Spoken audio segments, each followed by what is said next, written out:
ایک وہ دین ہے جو کتابوں میں لکھا ہوا ہے، ایک وہ دین ہے جو آپ کو بابوں نے سکھایا ہے، جذباتی ڈاکٹرن کے ساتھ، علمی ڈاکٹرن کے ساتھ نہیں۔ یہی وجہ ہوتی ہے کہ جب وہ آپ مناظروں میں بڑے شوق سے جاتے ہیں، آگے سے کوئی بات کرتے ہیں آپ کے علماء بھی ہیں کر کے بیٹھ جاتے ہیں، ان بیچاروں کو پتہ ہی نہیں ہوتا کہ کس لیول کا دھوکہ دیا گیا ان کو۔ اور ایون یہ ایسے دھوکہ باز بھی ہوتے ہیں، چونکہ آپ نے پڑھا ہوا نہیں ہوتا، وہ چیزیں جو ان کے خلاف ہوتی ہیں وہ آپ کو اپنے حق میں پیش کر رہے ہوتے ہیں۔ مثلا صحیح بخاری میں ایک حدیث ہے، اب ڈاکٹر سرار صاحب بھی اس کو کوٹ کرتے تھے، لیکن ڈاکٹر سرار صاحب بھی حدیث کے معاملے میں کمزور تھے، اور وہ کہتے ہیں جی وہ مجھے ایک قادیانی ملا، ڈاکٹر سرار صاحب نے یہ واقعہ سنایا ہے۔ جب وہ قرآن میں آیت آتی ہے نا سورہ الزخرف میں، قل ان کان للرحمن ولد فانا اول العابدین، اے نبی تم فرماؤ اگر اللہ کا کوئی بیٹا ہوتا سب سے پہلے میں اسے پوجتا۔ تو بیان القرآن میں ڈاکٹر سرار صاحب جب اس آیت پہ پہنچے نا تو انہوں نے کہا جی میرے ساتھ ایک دفعہ ایک قادیانی ملا۔ اس سے ایک واقعہ بھی ہے میری زندگی کا۔ ٹورنٹو میں ایک قادیانی سے بحث ہوئی تھی، اس نے کہا کہ حضور نے فرمایا تھا کہ اگر ابراہیم میرے بیٹے زندہ رہتے تو یہ نبی ہوتے، لو عاش ابراہیم لکان نبیا۔ اس نے کہا اس کا مطلب یہ کہ نبوت ختم تو نہیں ہوئی۔ وہاں میں نے دلیل کے طور پر کہا کہ جب اس طرح کی شرط کی بات ہوتی ہے تو یہ تم دیکھو، ان کان للرحمن ولد فانا اول العابدین، اگر ہے کوئی بیٹا اللہ کا تو میں سب سے پہلے پوچھتا ہوں۔ تو یہ در حقیقت نفی کا انداز ہے، نہ ابراہیم نے زندہ رہنا تھا نہ نبوت جاری رہنی تھی۔ وہ تو حضور نے اس بات کے حوالے سے بالکل اسی طریقے سے تو اس کو مانا کہ واقعتاً آپ کی دلیل جو ہے وہ مضبوط ہے۔ انگلینڈ میں یا امریکہ میں، اور اس نے مجھے کہا کہ جی بخاری میں حدیث ہے کہ اگر حضرت ابراہیم علیہ السلام، جو نبی علیہ السلام کا ایک بیٹا تھا ابراہیم، اگر یہ بڑا ہوتا تو اس نے پیغمبر بننا تھا۔ تو یہ بخاری کی حدیث اس بات کا ثبوت ہے کہ نبی علیہ السلام کے بعد بھی نبوت جاری ہے۔ تو ڈاکٹر سرار صاحب نے نہ بیچاروں نے وہ خود حدیث پڑھی ہوئی تھی، نہ جو ان کو قادیانی کوٹ کر رہا تھا اس نے بھی پوری حدیث پڑھی ہوئی تھی۔ تو ڈاکٹر سرار صاحب نے کہا کہ پھر میں نے اس کو قرآن سے جواب دیا کہ یہ بفرض محال ہے، جیسا کہ قرآن میں آیا قل ان کان للرحمن ولد فانا اول العابدین۔ لیکن کاش ڈاکٹر سرار صاحب یا وہ قادیانی خود وہ پڑھ لیتا نا تو اس کو پتہ چلتا یہ تو ختم نبوت کے حق میں دلیل ہے۔ وہ حدیث یوں ہے کہ عبداللہ ابن ابی اوفا رضی اللہ تعالیٰ عنہ صحابی کہتے ہیں 86 ہجری میں فوت ہوئے ہیں، نبی علیہ السلام کے بعد 75 ایئرز زندہ رہے ہیں۔ ان سے کسی نے آ کے پوچھا کہ کیا آپ نے اللہ کے نبی کے بیٹے کی زیارت کی ہوئی ہے؟ انہوں نے کہا ہاں میں نے نبی علیہ السلام کے بیٹے ابراہیم کو دیکھا ہے جو بڑی چھوٹی عمر میں فوت ہو گیا تھا، اور اگر وہ زندہ رہتا تو وہ پیغمبر ہوتا۔ بس اتنی یہ لوگوں نے سنی ہوئی ہے۔ اس کے آگے پتہ کیا لکھا ہے؟ وہ کہتے ہیں چونکہ نبی علیہ السلام آخری پیغمبر ہے اس لیے اللہ تعالیٰ نے ان کے بیٹے کو جوانی تک پہنچنے ہی نہیں دیا، اس سے پہلے ہی موت دے دی۔ ختم نبوت کی وجہ سے ان کا بچہ بچپن میں فوت ہو گیا، چونکہ اللہ کے نبی کے بعد کوئی نبی نہیں آنا تھا، اس لیے ابراہیم ابن محمد کو اللہ نے بچپن میں موت دے دی۔ تو یہ تو ختم نبوت کے حق میں دلیل تھی۔ تو وہ آدھی وہ بخاری میں لکھا ہے کہ ابراہیم اگر زندہ رہتا تو وہ نبی بنتا۔ آگے بھی تو پڑھو، عبداللہ ابن ابی اوفا کیا کہہ رہے ہیں کہ وہ بچہ فوت ہی اس لیے ہوا ہے کہ چونکہ ختم نبوت ہو چکی ہے تو آپ کا بچہ جوانی کو پہنچے گا نہیں۔ اب آپ کو وہ آیت سمجھ آئے گی، سورہ الاحزاب آیت نمبر 40، ما کان محمد ابا احد من رجالکم ولکن رسول اللہ وخاتم النبیین۔ محمد تم مردوں میں کسی کے باپ نہیں ہے، ان کا کوئی بچہ مرد نہیں بنے گا، کیونکہ مرد بنتا تو پیغمبر بھی ہوتا، پروٹوکول دیتا نا اللہ۔ اگر ابراہیم کا بچہ پیغمبر ہے تو محمد رسول اللہ کا بچہ پیغمبر کیوں نہ ہوتا؟ تو اللہ تعالیٰ نے کوئی بچہ جوانی تک جانے نہیں دیا، کسی مرد کے باپ نہیں ہے، نہ زید ابن محمد جن کو کہا جاتا تھا ان کے باپ ہے، نہ کسی اور مرد کے باپ ہے، ولیکن رسول اللہ و خاتم النبیین، وہ تو اللہ کے رسول ہیں اور نبوت کی مہر ہے، اور مہر ڈاکومنٹ کے اینڈ پہ لگائی جاتی ہے، اس کے بعد سیل آف دا پروفٹ بھی ہے اور سٹیمپ آف دا پروفٹ بھی ہے۔ یہ خاتم اور خاتم کا جو فرق کرتے ہیں اس پہ احادیث کے حوالے سے میرے کلپس ریکارڈڈ ہیں، وہ آپ دیکھیں، آپ کو معاملات کلیئر ہو جائیں گے کس طرح دھوکہ دیتے ہیں۔ پھر وہ بخاری سے ایک دفعہ نا کچھ قادیانی آئے نا، وہ کہتا ہے نہیں بخاری میں غلام احمد قادیانی کی پریڈکشن ہے۔ میں کہا جی کتنے ہے؟ کہتے نہیں بخاری میں ہے۔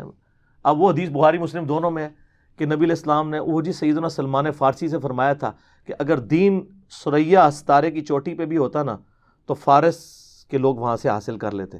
تو میں نے کہا اس میں غلام احمد قادیانی، وہ کہتے ہیں نہیں غلام احمد قادیانی بھی پیچھے سے جو ہے نا وہ فارس کے رہنے والے تھے، تو یہ ان پہ فٹ ہوتی ہے۔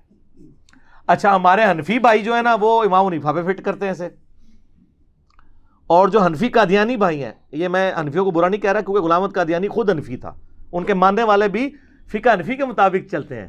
We follow generally Imam Abu Hanifa's fatwa were very largely accepted by the Ummah, and unless we find reasons to disagree with him, we would generally follow the Fiqh Hanafiya. Investigate personally, directly. The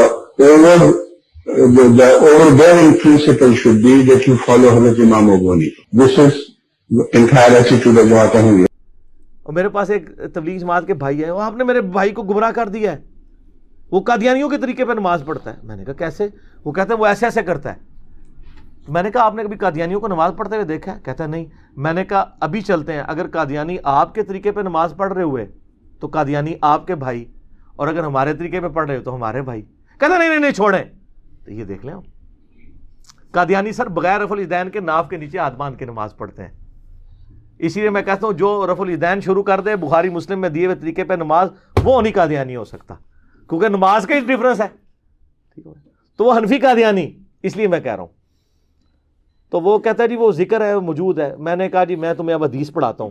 حدیث پوری پڑھی. میں نے کہا دیکھو اس میں کہاں ذکر ہے؟ اس میں تو لکھا ہوا ہے کہ نبی علیہ السلام نے اپریشیٹ کیا سلمان فارسی کو کہ وہ پہلے آتش پرست تھے، پھر یہودی ہوئے، پھر عیسائی ہوئے، پھر نبی علیہ السلام کے بارے میں سنا، اتنی دور سے فارس سے، ایران سے نبی علیہ السلام کے قدموں میں حاضر ہو کے مسلمان ہوئے. تو آپ علیہ السلام نے ان کے کندھے پہ ہاتھ رکھ کے کہا کہ یہ فارس کے لوگ تو اتنے انٹلیکچوئل ہیں کہ اگر دین ثریا ستارے کی چوٹی پہ بھی ہوتا وہاں سے بھی حاصل کر لیتے. یعنی وہ سلمان فارسی کی تعریف حضور کر رہے تھے اور فارس کے رہنے والے لوگوں کی تعریف کر رہے تھے.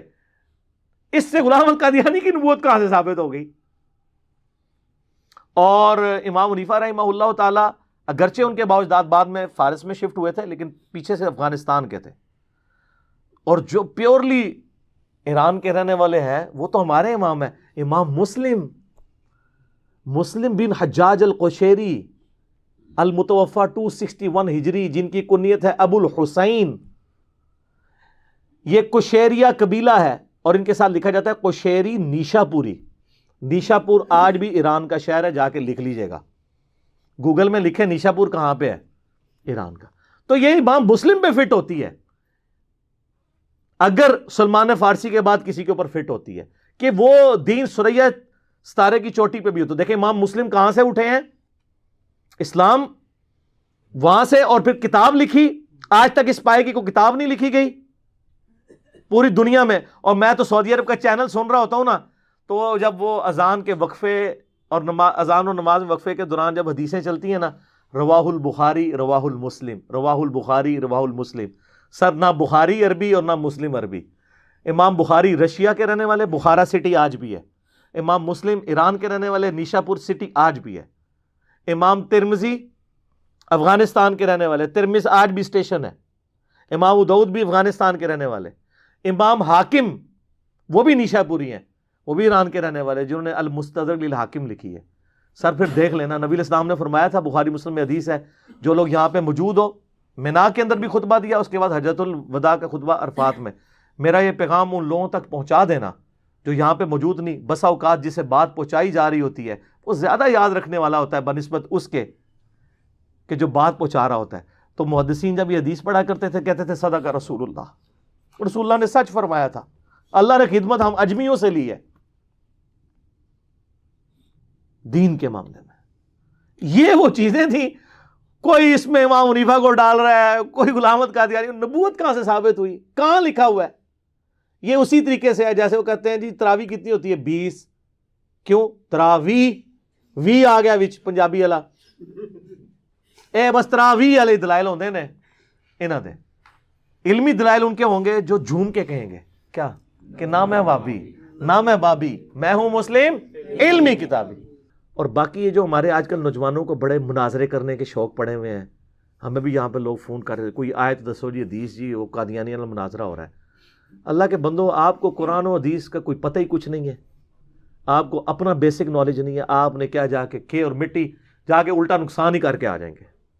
تو خدا کے لیے پہلے خود ایجوکیٹ ہوں، آپ یہ علم حاصل کریں کہ قادیانیت کے ساتھ ہمارا بیسک اختلاف کیا ہے. پھر آپ کو یہ پتا چلے گا کہ ہم نے ان تک بات کیسے پہنچانی ہے. جو بات آپ کو خود کلیئر نہیں ہے، آپ چلے لوگوں کو سمجھانے کے لیے. تو اس کے لیے میں آپ سے ریکویسٹ کروں گا یوٹیوب کے اوپر آپ قادیانی اور ساتھ انجینئر محمد علی مرزا لکھیں تو میری کئی ایک ویڈیوز کھلیں گی جن میں میں نے ان کے ایشوز کو ریزالو کیا ہے کہ وہ یہ کہتے ہیں اس بنیاد پہ ہم ان کا رد کرتے ہیں. یہ چیز علمی طریقے سے، جذباتی طریقے سے نہیں، مار کٹائی کے طریقے سے نہیں، صرف نعرہ بازی کر کے نہیں، اور فیس بک کے اوپر صرف خالی پیجز بنا کے نہیں، بلکہ سچائی کے ساتھ ان تک ان کی گمراہی ان پر واضح کرے تاکہ ان کی آنے والی نسلیں اسلام کے اندر داخل ہو جائیں.